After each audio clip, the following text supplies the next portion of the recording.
ಹಾಂ, ಇಲ್ಲಿ ಪ್ರಸಾದ ಕೊಡೋದಲ್ಲ, ಇವಾಗ ದೇವ್ರ ಮುಖಕ್ಕೆ ಬಂದಿರೋದು. ದೇವ್ರ ಮುಖಕ್ಕೆ ಬಂದಿರೋದು. ಹಾಂ,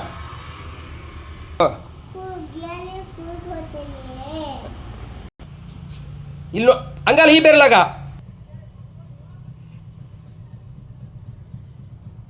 ಆ ಬೆರಲೆಲ್ಲ ಕೊಡ್ಕ. ಅದು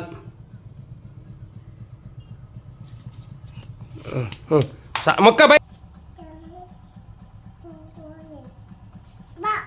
ಎಲ್ಲಿ ಏನಕ್ಕೆ ಗ್ರೌಂಡ್ ಹಾಕೋದ? ಇವಳೊಬ್ಳು ಹೇಳಿದ ಮಾತೆ ಕೇಳಲ್ಲ. ಅಲ್ಲಿ ರೌಂಡ್ ಹಾಕ್ಬೇಕು, ಇಲ್ಲಿ ರೌಂಡ್ ಹಾಕ್ಬೇಕಂತ. ರೌಂಡ್ ಹಾಕ್ಬೇಕು, ಯಾರು ಹೇಳ್ಕೊಟ್ಟಿದ್ದು ನೀನು ರೌಂಡ್ ಹಾಕ್ಬೇಕಂತ? ಹಾಂ, ಯಾವಾಗ ಹಾಕಿದ್ರಿ? ಹಾಂ, ಏನು ಕೊಡ್ಕ? ಹಾಂ, ಯಾರು? ಹಾಂ, ಮಕ್ಕಂಡೆ.